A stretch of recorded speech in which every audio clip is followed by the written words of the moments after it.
본 방송에서 제공하는 투자 정보는 투자 판단에 대한 조언입니다.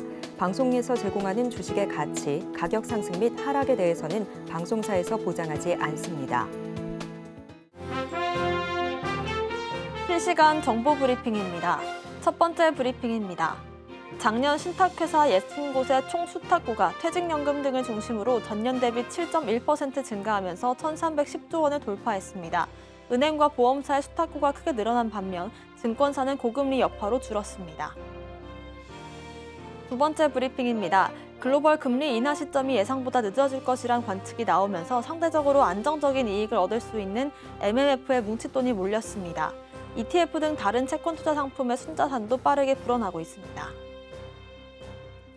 마지막 브리핑입니다. 이달 초 수출액이 22% 가까이 증가했습니다. 반도체가 45%가량 증가하며 수출 호조세를 견인했습니다. 하지만 에너지 가격 상승으로 수입액이 증가세를 보이면서 무역 수지는 적자를 보였습니다.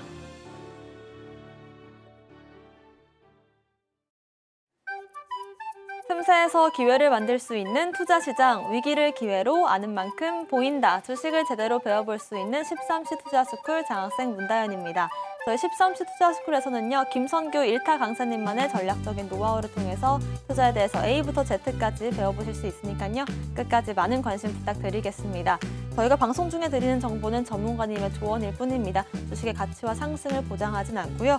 서울경제TV 자본시장법 준수하고 있습니다. 모든 불법 사항들 엄중히 금하고 있습니다. 또 서울경제TV와 서울경제신문 당사 브랜드인데요. 당사를 사칭한 피해도 유의하시기 바라겠습니다.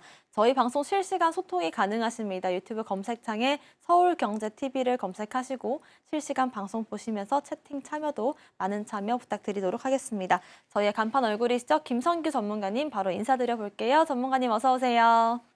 안녕하세요. 안전하고 확실한 수익의 김선규입니다. 네, 아침에 푹 떨어졌던 증시 드디어 크게 올라오고 있는 중입니다. 많은 분들 안돼 한숨 쉬고 계시지만 그럼에도 불구하고 현재 증시가 그렇게 좋은 상황은 아니고요. 여러분 끝까지 지켜봐 주시기 바랍니다. 13시 투자스쿨이 여러분들과 함께하고 있으니까 절대 흔들리지 마시기 바라고요. 그리고 매일 아침 8시에 무료 방송 진행 중이니까 많은 관심 부탁드리겠습니다. 네, 전일 우리 증시가 쉬어가는 동안 뉴욕 증시는 CPI 이 충격으로 인해 선두지수 모두 하락세를 보였습니다만은 우리 증시 빠르게 회복세를 보여주고 있습니다. 실시간 시황부터 짚어볼까요?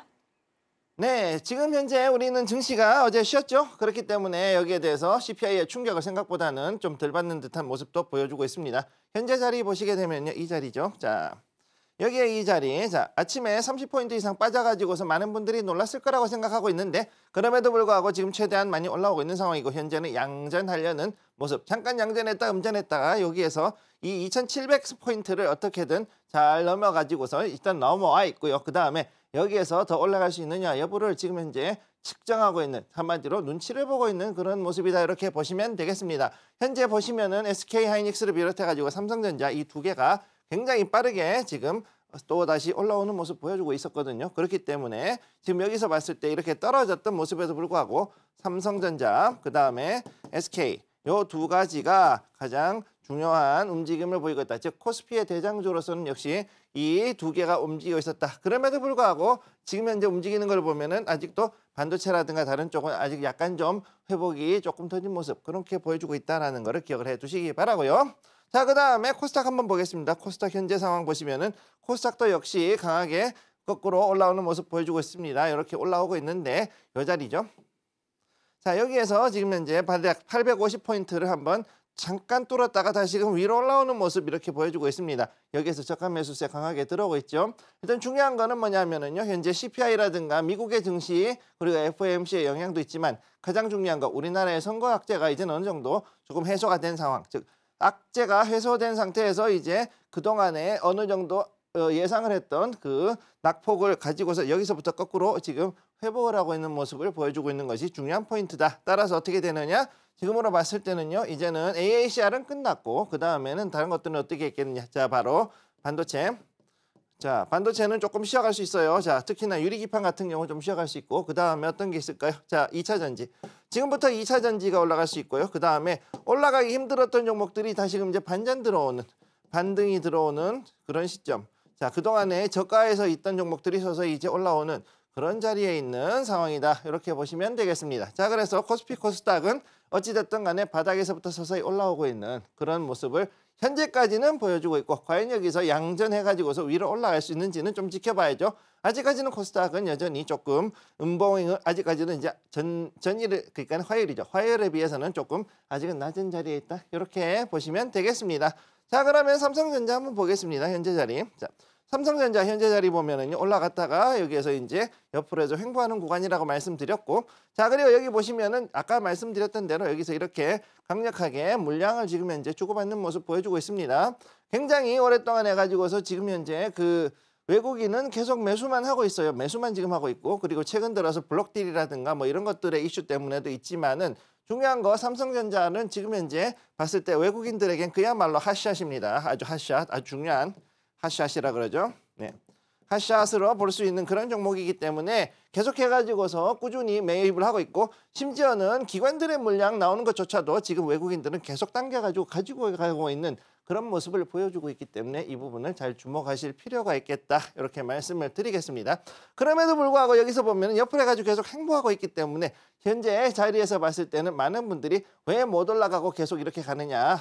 한마디로 얘기해서 여기서 이제 계속 물량을 매집을 하고 있다라고 보면 되겠죠. 자, 다음입니다. 그러면은 SK 하이닉스 한번 보도록 할게요. 자, 그럼 SK 하이닉스 이제 이 자리도 역시 옆에서 옆으로 이제 횡보하는 모습 보여주고 있습니다. 그런데 오늘 여기는 조금 더 강하게 움직였다가 빠졌죠. 지금 보시게 되면은 오늘 2% 이상 지금 올라가는 모습 보여주고 있습니다. 2%에서 왔다 갔다 하는 모습 보여주고 있는데, 여기에서도 역시 강하게 상승을 해서 전고점인 이 자리. 자, 전고점이 어디냐면 이 자리죠. 여기 잠깐만요. 전고점은 바로 이 자리죠. 자, 이 자리에서 지금 움직이려고 하고 있다. 물론 위로 튀어오르는 저런 그 삐쭉 나온 가시들 빼고 보면은 대충 18만 7,900원, 즉 18만 8천원대 이 자리를 어떻게 잘 넘어갈 것인가가 지금 현재 가장 중요한 포인트가 될 것이다라고 보고 있고요.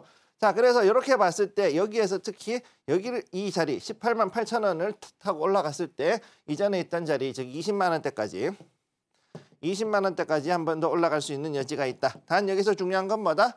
과연 이거는 삼성전자만큼 그 외국인들의 핫샷으로서, 즉 최애 아이템으로서 갈 수가 있겠느냐 없겠느냐가 특히 중요한 부분이다. 이렇게 보실 수가 있는 거 기억을 해주시고요. 자, 그러면 여기에 맞춰가지고 다른 종목들 한번 보도록 하겠습니다. 일단 한미반도체 한번 보죠. 한미반도체. 자, 여기서 그동안 해가지고서 AI 관련주, 그 다음에 반도체 설계 관련주로 해서 움직였었는데, 최근 들어서 또 오늘도 이제 6% 이상 7% 지금 보면은 한 10% 이상 아침에 올라간 걸 볼 수가 있어요. 대략 이 정도까지 갈 수 있는 걸 볼 수가 있는데, 자, 여기. 자, 그리고 여기서 이 자리. 자, 여기서 보시게 되면은 이 자리에서 오늘 굉장히 강하게 움직여서 10% 이상 움직였던 거를 볼 수가 있고요. 그럼 이 자리를 한 번 더 잘라서 위로 한번 뒤로 올라갈 수 있겠느냐, 위로 튀어 올라갈 수 있느냐. 이게 특히나 중요한 건데, 만약에 얘가 올라갔다 그러면은 자, ARM이라든가, 자, ARM이라든가 혹은 자, AI 그 팹리스 정확히 얘기해서 설계하고 설계 부문, 그 다음에 이제 패키지, 이쪽 관련된 종목들이 앞으로 조금 더 갈 수 있는 여지가 있다. 그런데 지금 여기에 이제 갈 것인가는 지금 종목별로 해가지고 조금씩 달라질 수 있기 때문에 요거는 조금 조심해서 볼 필요가 있겠다. 이렇게 말씀을 드릴 수가 있겠고요. 그 다음으로 여기서 봐야 되는 거, 자, 우리의 유리기판 관련 종목, 자, HB테크놀로지 한번 보죠. HB테크놀로지 현재 자리 보시게 되면은 지금 아주 십자가 나왔습니다. 딱 이렇게 십자가 나와가지고 이거 어떻게 해야 되는가, 가야 되나 말아야 되나 굉장히 지금 아쉽죠. 자, 여기서 지금 봐야 되는 거 포인트는 여기서 와가지고서 올라갔죠. 올라갔다가 내려와가지고 내려가려는데 여기서 이제 다시금 한번 눌림목을 만드는 자리를 대부분 가지고 있다라는 게 아주 중요한 유리기판 관련 종목들의 특징이라고 볼 수가 있는데, 자, 그럼 여기서 이거 말고 다른 거 한번 볼게요. 여기 필옵틱스. 필옵틱스도 비슷해요. 움직이는 게. 자, 보시면은 올라갔다가 떨어졌죠. 떨어졌어요. 여기서 다시금 해가지고서 한번 눌림목을 잡을까? 이렇게 나오는 이런 자리에 있다라는 거. 대부분이 지금 그렇습니다. 이거 말고도 또 그래요. 어떤 게 있느냐? 여기 보면 YC캠 한번 보죠. YC캠도 역시 마찬가지. YC캠도 역시 여기서 보면은 올라갔다가 떨어졌다가 여기서 지금 다시금 위로 올라가려는 눌림목 자리에서 지금 움직이고 있는 걸 보실 수가 있는 거죠. 그래서 이 10일 정도 되는 이 단기적으로 나온 이 차트상으로 봤을 때는 여기에서 그래도 아직까지는 들어올 여지가 있다. 이렇게 보실 수가 있겠습니다. 네, 전일 CPI 발 충격을 빠르게 회복해내는 우리 증시를 좀 볼 수가 있었고요. 바닥에서 올라와주는 모습들 확인이 되면서 특히나 삼성전자와 SK하이닉스의 또 한 번 최대 실적이 기대가 되는 만큼 반도체 내에서 또 설계나 패키징 AI 쪽으로 어떻게 시장이 흘러갈지 체크를 해보시면 좋을 것 같습니다. 저희는 다음 교시로 넘어가 보겠습니다.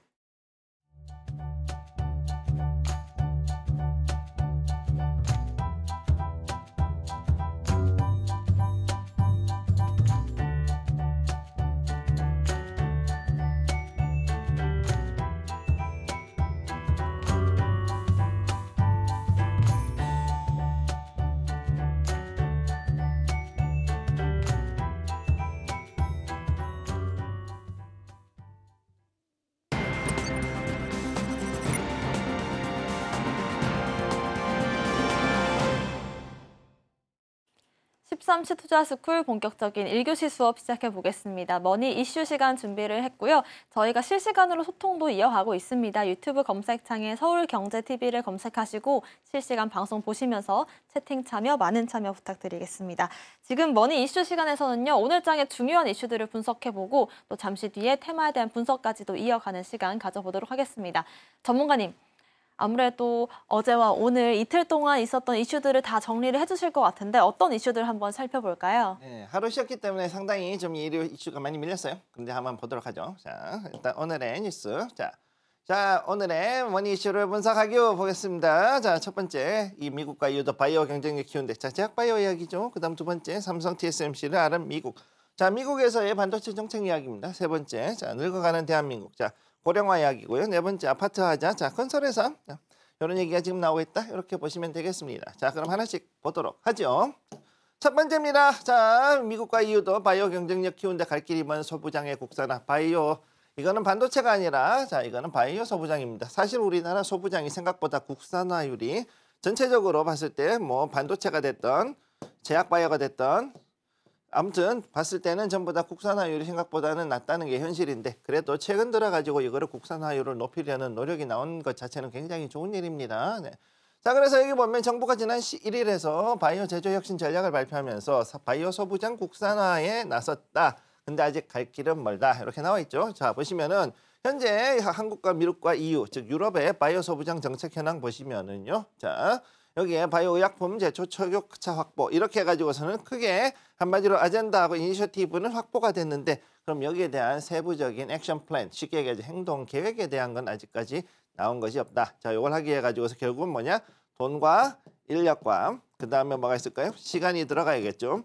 이만큼이 다 투입이 되어야 되는 것이니까 그만큼 좀 더 뭐라 그럴까요? 현재로서는 우리나라가 물론 예전에 비해서는 엄청나게 지금 GDP도 커졌고 전체적인 역량이라든가 이런 게 비약적으로 성장한 것은 사실이지만 그럼에도 불구하고 아직은 조금 더 여기에서는 다음 단계의 초격차, 그야말로 바이오에 대한 초격차를 확보하기 위해서는 어느 정도는 소부장에 대해서도 국산화를 할 수밖에 없는 것이 현실이라는 게 지금 모습이다. 이렇게 볼 수 있고 두 번째, 미국은 현재 국가바이오경제위원회를 출범해가지고 5년 내 원료의약품을 최소 25% 정도를 자국 내 생산하고자 한다.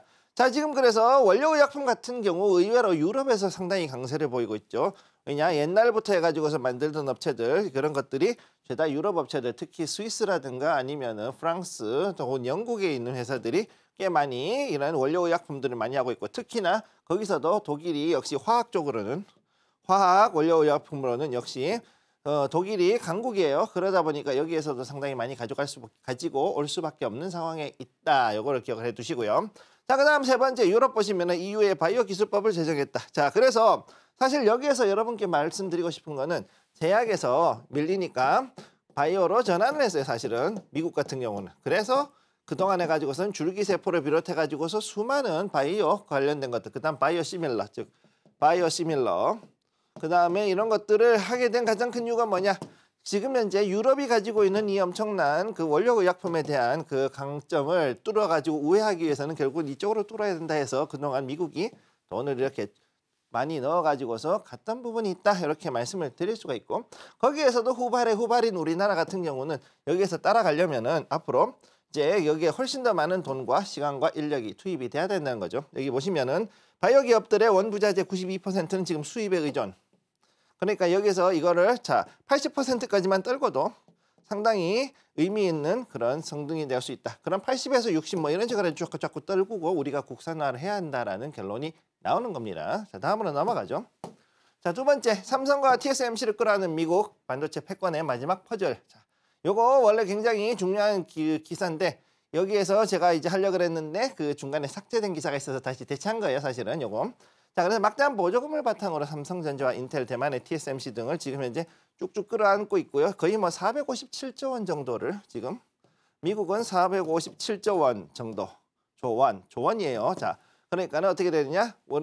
미국은 대략 했을 때 요 정도로 봤다 그러면은 한 3,400억 불, 3,400억 달러 정도를 여기다가 투입을 하고 있다. 혹은 그 이상을 투입하고 있다. 이렇게 보시면 되는 거죠. 그래서 여기에 대해서 앞으로 반도체 기술을 이제 앞으로 가지고서는 그렇게 해서 패권을 완성하겠다. 이런 얘기를 하는 겁니다. 자, 그래서 여기에서 가장 중요한 이슈는 뭐냐? 우리는 그동안 미국이 그동안 뭐 했느냐? 팹리스에만 주목했다. 팹리스에만 주목을 해가지고서는 설계만 하고 파운드리는 너희가 다른 나라 가서 해라라고 한 덕분에 그래서 타이완이라든가 우리나라가 그래서 여기에 그 파운드리하고 그다음 메모리 부분이 강하게 올라갔고 이런 이 배경이 있었던 건데 이제 10나노가 아니라 이제는 2나노 공정까지 나오니까 여기서 눈이 번쩍 뜨인 우리의 인텔을 비롯한 미국의 원천 기술 보유 회사들이 어떻게 되냐? 1.4나노 한부작. 1.4나노 기술까지 이제 하겠다라고 이제 나온 거에 된 거죠. 그런데 문제는 뭐냐 하면은 여기에서 반도체 산업에서 현재 전 세계적으로 지금 가장 큰 문제는 뭐냐? 파운드리도 그렇고요. 파운드리, 그다음에 설계, 팹리스. 자, 이쪽도 전부 다 있는 인력이 지금 다 부족해요. 그러다 보니까 이 인력에 대해 가지고 앞으로 이민 정책을 할 수도 있고 여기에 대해 가지고서도 굉장히 더 인센티브를 준다. 인센티브를 줄 수도 있다. 이런 얘기들이 지금 나오고 있으면서 우리나라도 여기에 조금 주의할 필요가 있다는 걸 여러분들이 지켜보시기 바랍니다. 자, 여기에 대해서 과연 삼성전자나 SK하이닉스 혹은 국내의 소부장 기업들이 어떤 식으로 대응할지를 지켜보는 것이 첫 번째 관건이라고 볼 수가 있겠고요. 특히 또 중요한 거 M&A. 자, 외국계 회사들이 특히 미국계 회사들이 우리나라의 소부장 기업들을 M&A 할 수도 있다는 것도 기억을 해두시기 바랍니다. 자, 다음으로 넘어가요. 자, 세 번째, 늙어가는 대한민국 주민등록 평균 연령 사상 첫 45세가 넘었다. 자, 이게 특별히 이제 문제가 되는 거 고령화죠. 고령화. 자, 지금 현재 우리나라도 사실상 고령화 사회에 들어가 있고 일부 해외 국가들, 일본 같은 경우도 지금 초고령화로 들어가 있는 이런 상황에 와 있는 걸 여러분들이 보실 수가 있을 겁니다. 자, 그럼 여기에서 봤을 때 평균 연령이 남자는 43.8세, 여성이 46.1세로 되어 있다. 즉 성인, 쉽게 해서 주민등록을 받은 즉 19세, 만 19세 이상, 만 19세, 18세인가요? 지금 만 18세 이상인 인구들을 다 봤을 때 여기에 비한 평균 연령이 이렇게 됐다는 것은 지금 우리도 이제 고령화를 넘어서 초고령화로 갈 수 있는 여지가 있다. 따라서 어떻게 되느냐? 여기에 관련된 자 고령화, 즉 노인 인구, 실버 산업 관련된 있는 그런 종목들이 앞으로 뜰 수가 있다는 것들도 여러분들이 기억을 해 두셔야 되는 상황에 와 있다. 이렇게 말씀을 드릴 수가 있고, 그럼 여기에 맞춰 가지고서 또 여러 가지로 이제 파생이 되는 그러한 이제 테마들이 나올 수 있다라는 거죠. 첫 번째, 자 실버 산업 하게 되면은 그때 제가 일단 대략 한 지난달인가 말씀드렸을 거예요. 실버 산업이 나오게 되면서 어떻게 되냐? 이것도 AI가 접목되는 순간에 아주 이상한 일들이 벌어진다. 뭐냐? 사람이 하는 게 아니라 로봇이. 간호하는 로봇이 이제 동작할 수도 있다. 간호 인력을 가지고서 하기에는 너무 복잡하니까 결국은 어떻게 되느냐?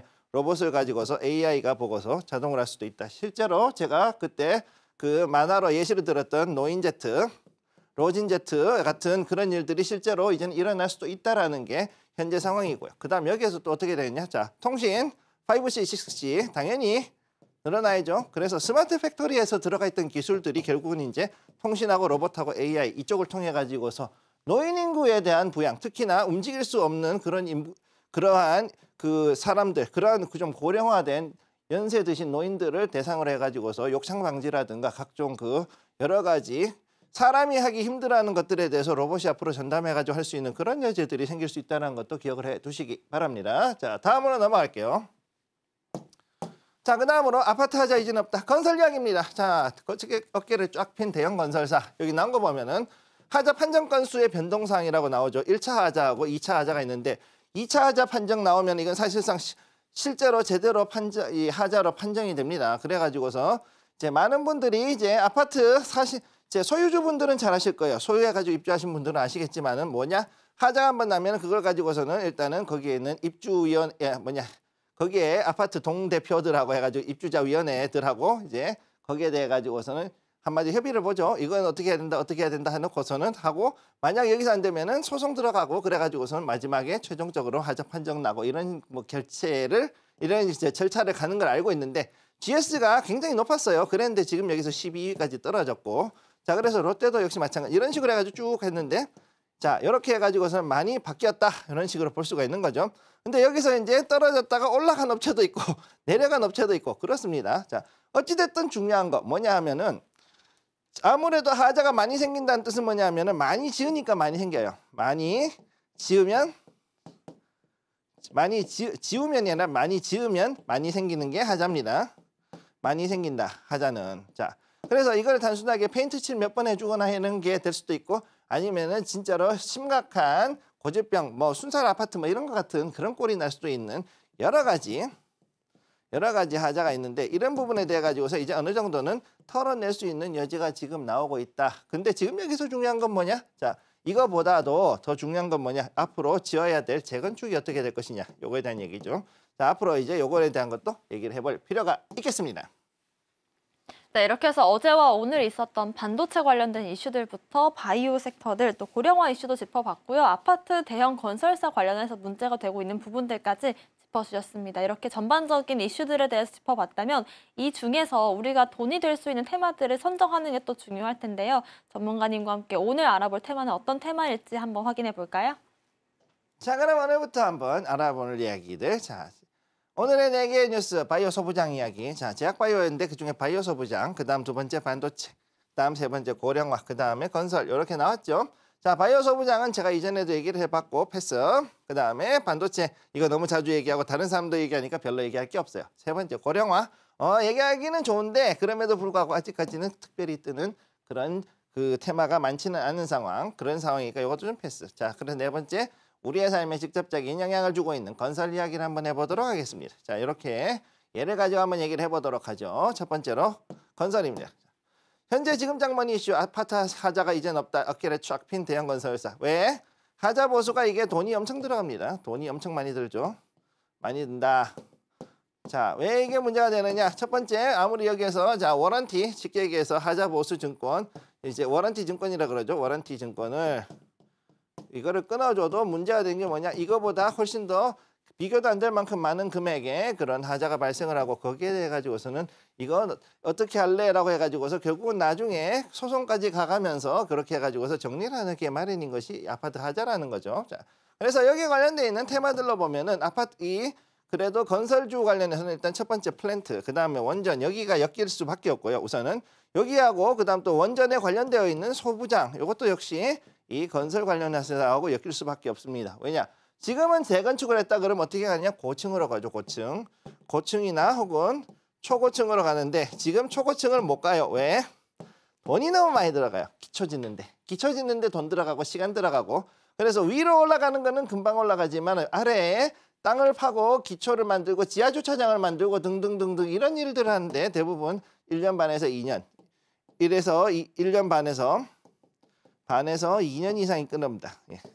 이 정도가 들어가는 경우가 종종 있습니다. 그래서 이런 것들을 여러분들이 기억을 해두시고 그래서 도대체 저게 언제 올라가냐 그러고서는 여러분들이 궁금해하시다가 어느 날 갑자기 아파트가 쫙 하고 올라가 있는 그런 모습이 나오는 가장 큰 이유가 바로 이런 부분 때문이라는 걸 기억을 해두시고요. 자, 지금부터 이야기 들어갑니다.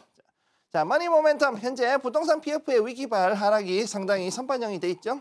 그래서 선반영이 되어 있고 그러고 난 다음에 지금 뭐 온다 아니다라는 얘기를 하고 있지만 그럼에도 불구하고 절대 제가 볼 때 이 위기는 뭐냐?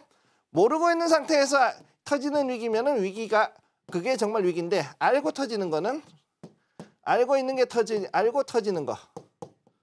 자, 우리가 위기란 걸 알고 있으면서 터지는 어떤 사태에 대해서는 대비책이 존재합니다.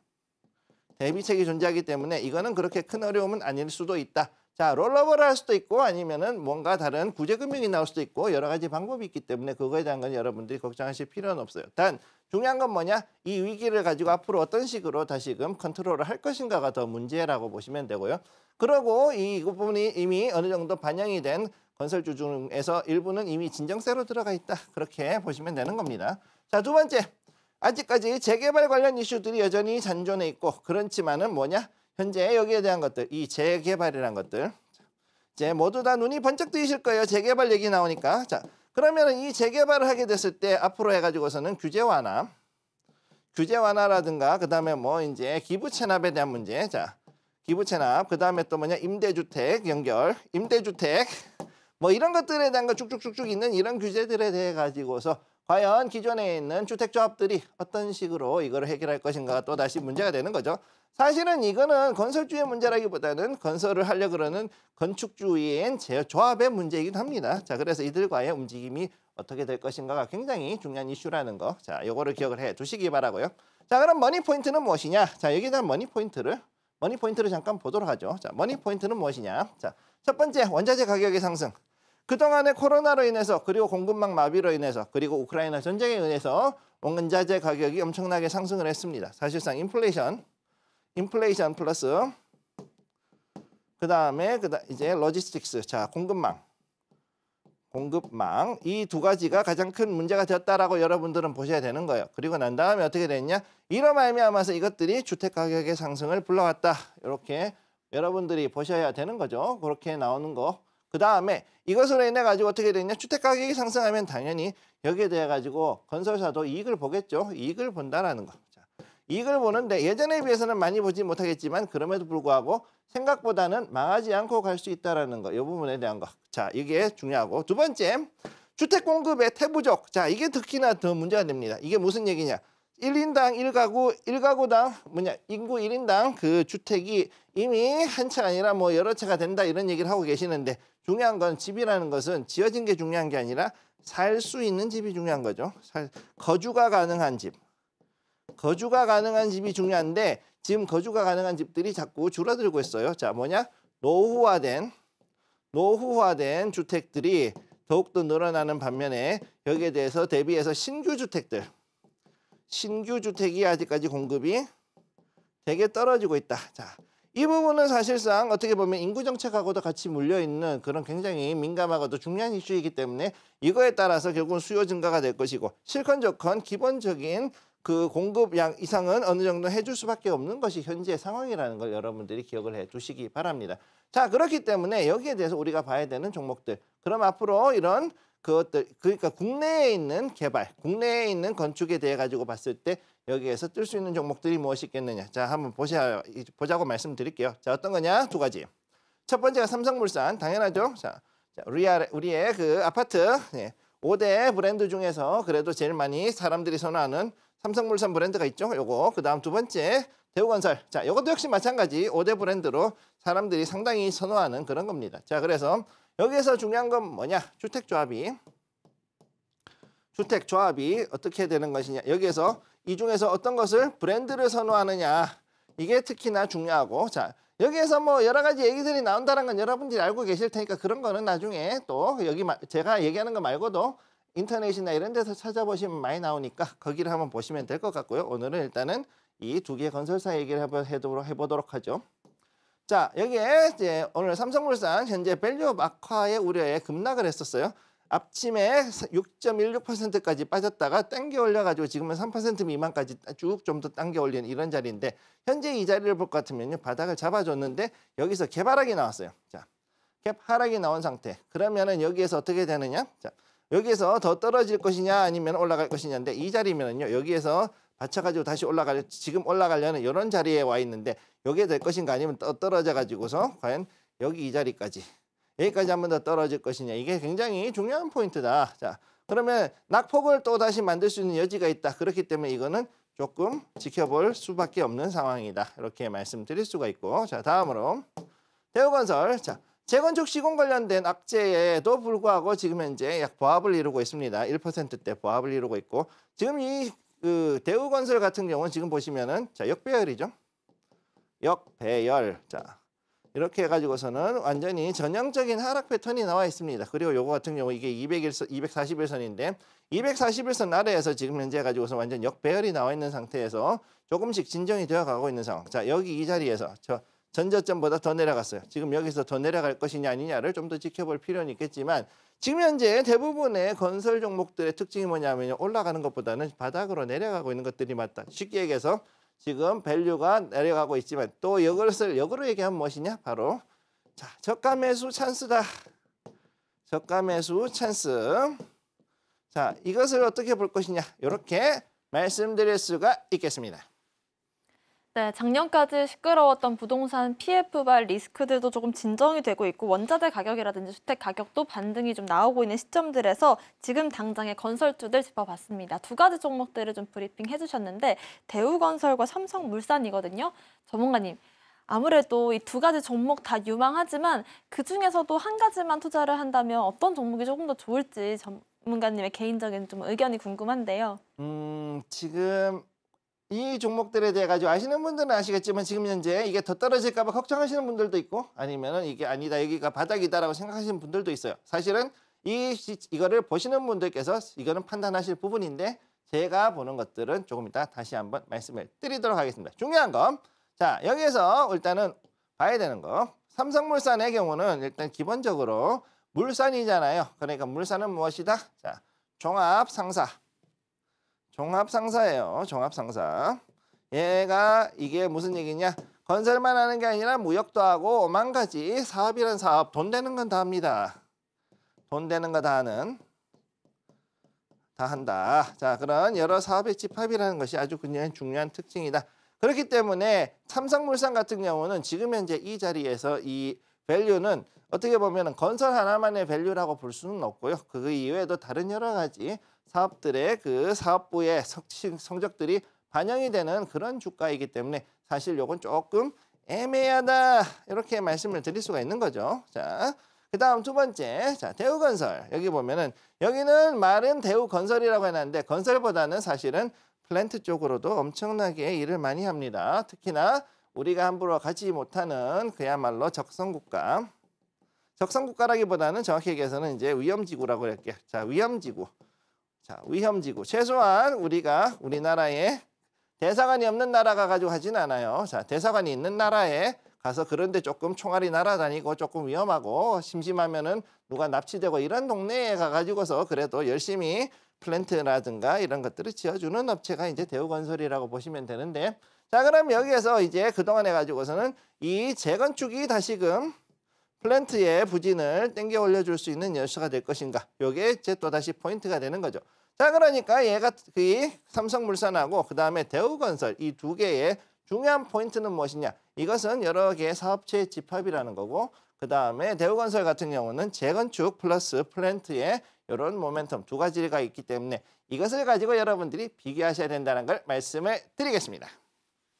네, 다 하는 그런 기업을 볼 것인지 아니면 집중적으로 사업을 투자하는 기업을 볼 것인지에 대한 판단을 할 수 있도록 좀 정리를 해주신 것 같고요. 이렇게 해서 오늘의 테마까지도 들어보는 시간 가져봤습니다. 지금부터는 본격적으로 여러분들의 계좌를 빨갛게 물들여보는 시간 가져보겠습니다. 히든 머니 종목을 공개해드릴 시간인데요. 그 전에 그동안의 수익률 탑 10 종목들은 어떤 종목들이 있었는지 화면으로 먼저 정리해보겠습니다. 김성규 전문가님의 수익률 탑 10 종목들입니다. 먼저 3월 20일을 공략했던 제약바이오 관련주 3일제약이 30%대 수익률로 10위를 기록했고요. 오늘도 상승 중에 있습니다. 3월 8일 공략했던 전기차 관련주죠. 신흥 SEC가 9위에 기록되어 있고요. 2월 15일 공략했던 DSC 인베스트먼트 VC 관련된 종목이었습니다.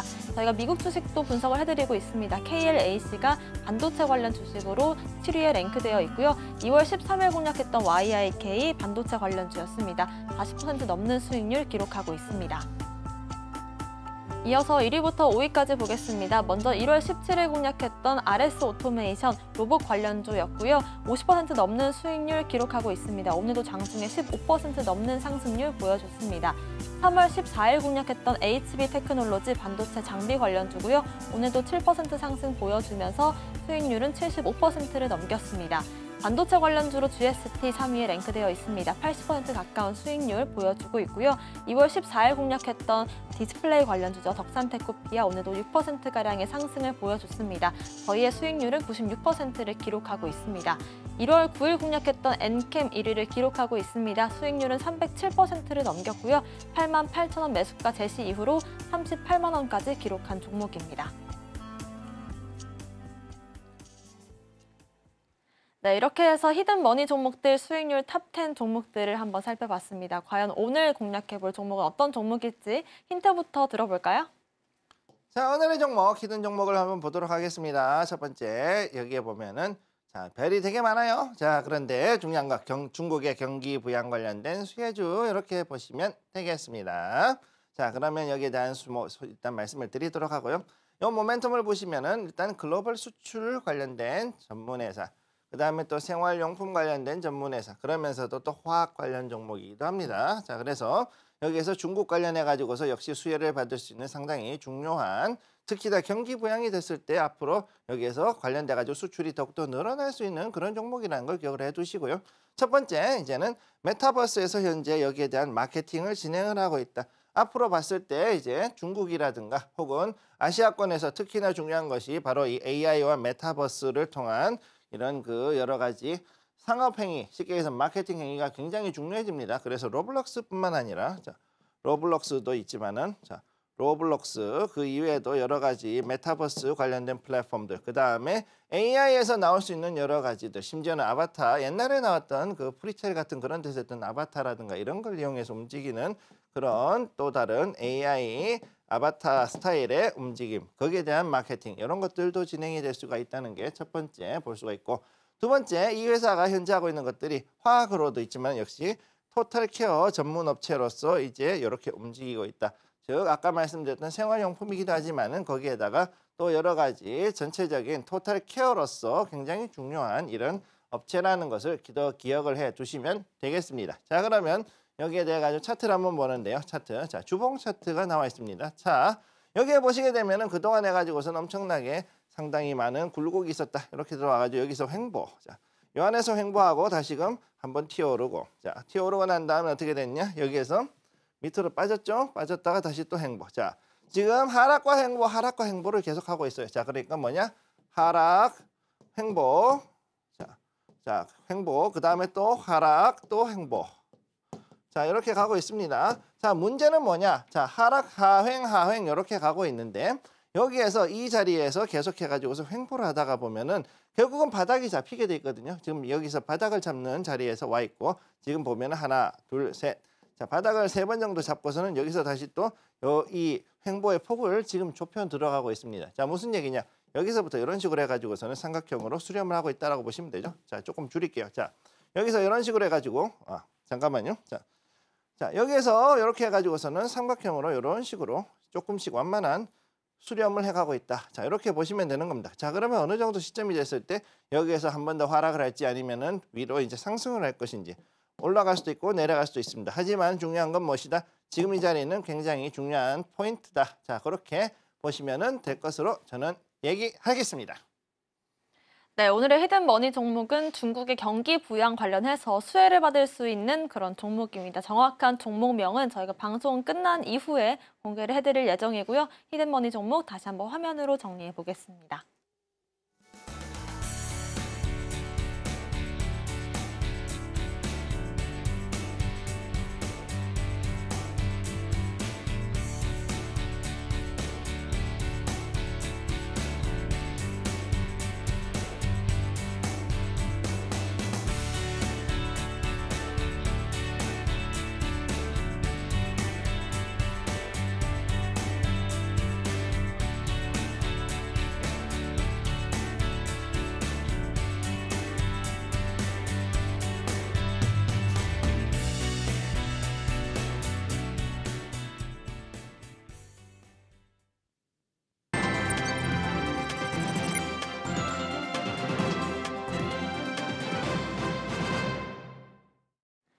네, 본격적인 2교시 수업도 시작해 보겠습니다. 다행히 오후장 들어서 이제 양전해주는 코스피 모습을 볼 수가 있었는데요. 마감 전략도 세워드릴 거고요. 어제 시끄러웠던 미증시까지도 분석해 주실 예정입니다. 먼저 해외 시황부터 짚어주실까요?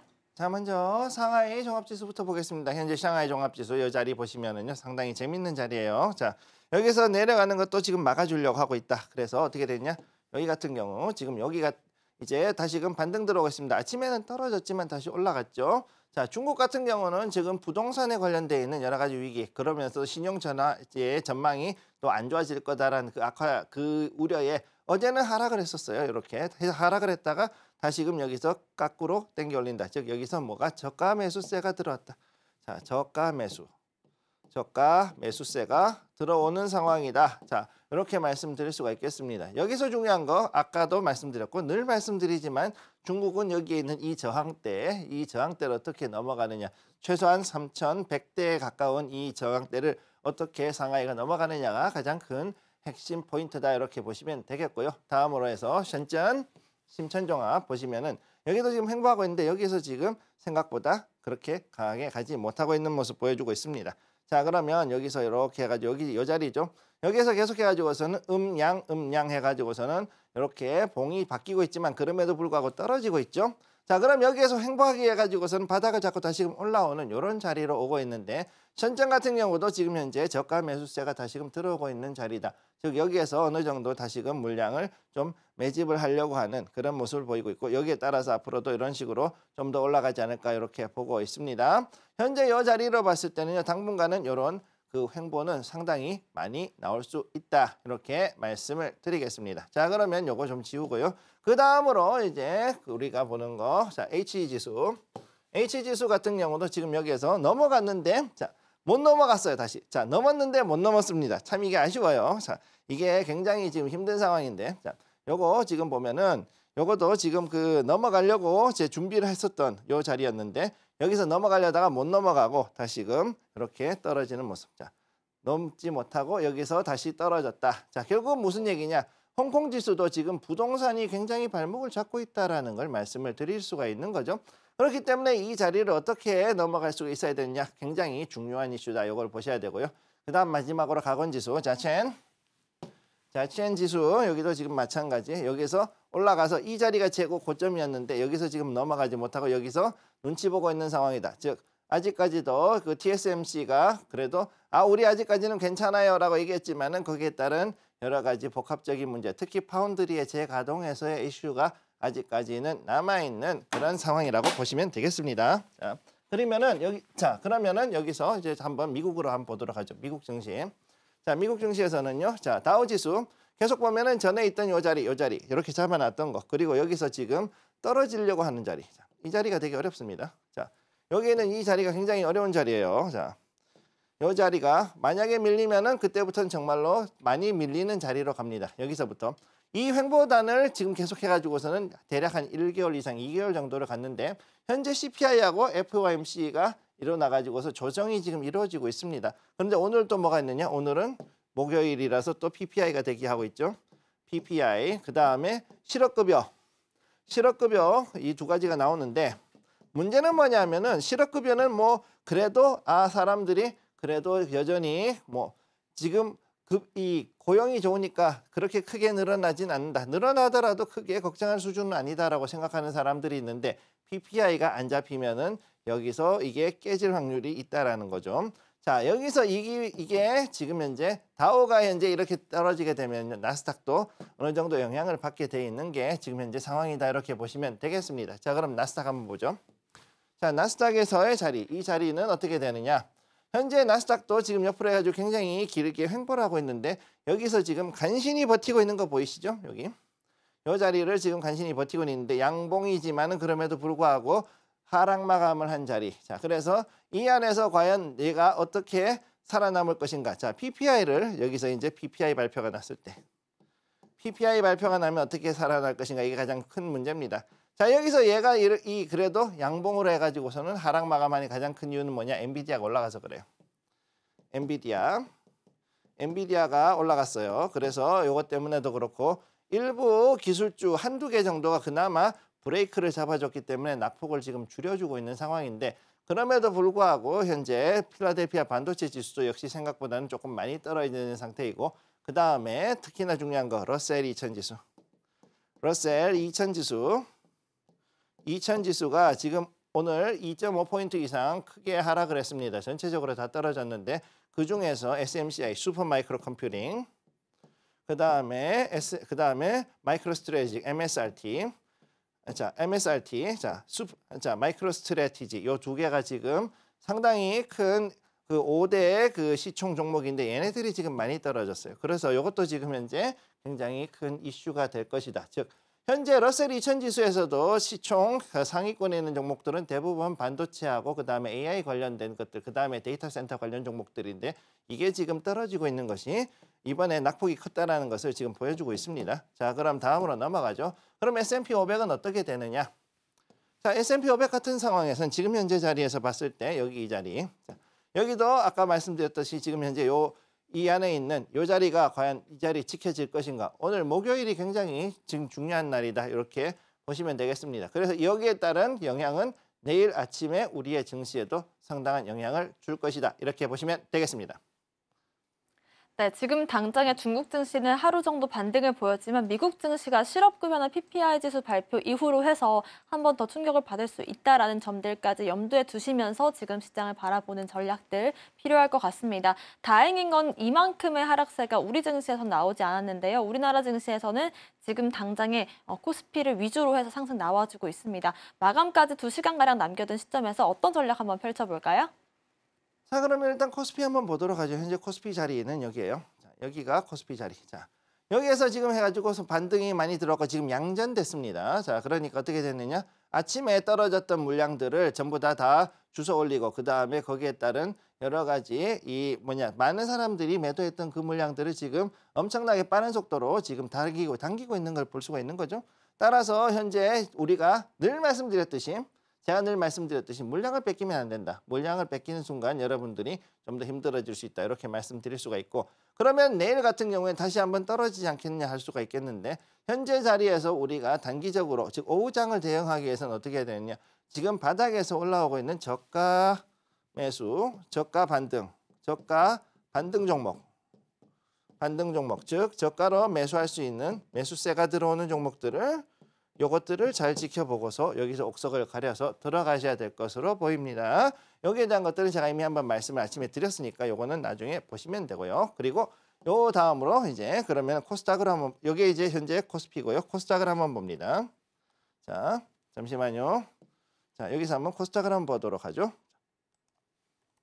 자, 코스닥입니다. 코스닥 같은 경우 현재 자리는 바닥으로 갔어요. 자, 850선을 잡았다가 한번 터치를 하고 난 다음에 그리고 다시금 위로 올라오는 이런 자리. 자, 여기에 850선을 한번 잡았다가 아래 꼬리 주고서는 위로 당겨 올렸죠. 그래서 이렇게 해서 양전을 했는데 그만큼 해가지고서 지금 현재 여기에서 손바뀜이 강하게 일어나고 있고 그 다음에 또 개인의 물량을 털어내려한다. 개인 물량은 계속해가지고 뺏어가고 있는 중이다. 따라서 여기에서 여러분들이 이제 2차 전지부터 시작해가지고서 가지고 있는 여러 가지 바이오 2차 전지. 자, 그 다음에 여기에 또 이제 반도체. 여기에 관련되어 있는 것들 있죠. 이런 것들. 자, 주의해 가지고서는 물량을 뺏기시면 안 되고 그 다음에 마지막으로 저가 매수로 들어갈 수 있는 것들. 자, 늘 말씀드렸지만은 그동안 주목받지 못했던 중국향의 엔터. 화장품. 이쪽을 좀 더 주목을 하시고 그리고 또 다른 여러 가지 섹터들이 있으니까요. 그동안에 저가로 해가지고 보지 못했던 그 종목들로 가시면 되겠습니다. 네, 이렇게 해서 오늘 장에서 어떤 전략 펼쳐보면 좋을지 마감 전략까지도 세워주셨습니다. 저희와 함께 하실 수 있는 방법들 참고를 하시면서 내일 오전 8시에 저희가 공개 방송 통해서 장전 대응 전략도 세워드릴 예정이니까요. 많은 관심 부탁드리도록 하겠습니다. 오늘 방송의 핵심 내용 화면으로 정리해 보겠습니다. 13시 투자수풀 오늘의 핵심 정리입니다. 지금 장 머니 시간에서는 CPI 영향으로 하락했던 증시 상황 짚어봤고요. 테마 머니 시간에서는 바이오 소부장과 반도체, 고령화와 건설 짚어봤습니다. 건설주에 대한 자세한 설명도 들어봤습니다. 히든 머니 종목은 중국 경기 부양 수혜주입니다. 저희가 방송 중에 드리는 정보는 전문가님의 조언일 뿐입니다. 참고만 하시길 바라겠고요. 서울경제TV와 서울경제신문을 사칭한 피해도 유의하시기 바라겠습니다. 오늘 저희가 준비한 소식은 여기까지입니다. 저희는 내일 오후 1시에 돌아오겠습니다. 시청자 여러분 고맙습니다.